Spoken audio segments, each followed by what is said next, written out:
अध्याय नंबर 15चा मंत्र नंबर 1 तर आपण वाचला की वरती मूळ खाली शाखा असा हा संसार रूपी पिंपळाचा अविनाशी वृक्ष सांगितलाय. आणि छंदांसी यस्य पर्णानी, त्याचे सगळे भाग पान आदी भाग आहेत. यह तम वेद, जो त्याला जाणतो स वेदवित, हे सगळं आपण वाचलंय. आदी पुरुष परमेश्वर तर समजा त्याचं मूळ आहे परमाक्षर ब्रह्म, आणि अध म्हणजे खाली, हा चुकीचा अनुवाद आहे.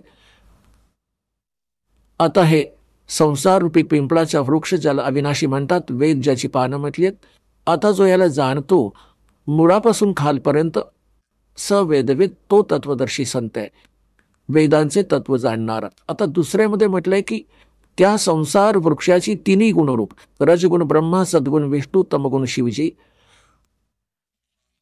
त्या विषय वासनारूपी शाखा समजा, आणि त्या खाली आणि वर पसरल्या आहेत, सर्वत्र नव्हे. हे मनुष्य लोकात कर्मानुसारही आपल्याला सुनियोजित ठेवतात, जसं ज्याचं कर्म आहे तसंच देत राहतात. हे इथं आहे, आपल्याला बांधून ठेवतात, बांधणारे असतात, आणि खाली आणि वर पसरल्यात, सर्व लोकात नव्हे.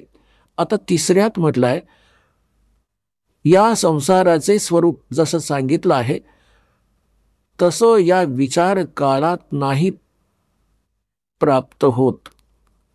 गीता ज्ञानदाता म्हणतो की जे मी तुला आता गीतेचं ज्ञान तुझ्या माझ्या विचार काळात डिस्कशनमध्ये, गीतेच्या ज्ञानाच्या चर्चेत या संसाररूपी वृक्षाचे जसे स्वरूप सांगितले आहे तसं या विचार काळात, म्हणजे तुझ्या आणि माझ्या गीतेबाबतच्या डिस्कशनमध्ये मी नाही सांगू शकत, कारण याचे या विचार काळात नाही मिळत, कारण ना याचा आधी आहे आणि ना याचा अंत आहे, की मला याचं काही ज्ञान नाही, तथा न आता याची चांगल्या प्रकारे स्थिती आहे. म्हणून या सुविरूढ मूलम यांनी अनुवाद चुकीचं केलंय. अति दृढ मूळ असलेले, हे ठीक आहे, इथं पुरेसे. अति दृढ मूळ असलेले म्हणजे वर जे मूळ आहे ते तर आहे अमरस्थर, अमरस्थान परमात्म्याचं. जसं वरचं जे मूळ समजा, जिथून सर्व संसाराची उत्पत्ती झालेली आहे, जसं मुळातून झाड उगवतं, बनतं, रोप बनतं, तर ते आधी वरचे जे लोक आहेत, सतलोक, अलखलोक, अगम आणि अकेय लोक, ते तर सुविरूढ आहे, म्हणजे दृढ आहे, ते तर अविनाशी स्थान आहे. आणि तिथूनच बाकी संसाररूपी वृक्षाची प्रवृत्ती विस्तार प्राप्त झालेला आहे, म्हणजे तिथूनच सर्वांची रचना झाली आहे. ते तर अविनाशी आहे. सुविरूढ मूलम, संसाररूपी वृक्षाचे जे मूळ आहे ती तर समजा दृढ आहे, अविनाशी आहे.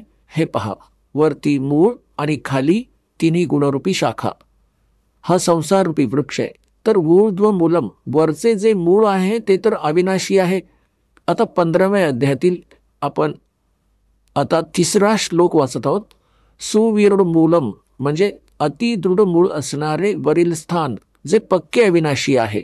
आपण ऐकत होता जगद्गुरु तत्वदर्शी संत रामपालजी महाराज यांचे मंगल प्रवचन, ज्यांच्या शुभ आशीर्वादाने संपूर्ण विश्वामध्ये 500 पेक्षा जास्त नामदीक्षा केंद्र आहेत, जिथे निशुल्क नामदीक्षा दिली जाते.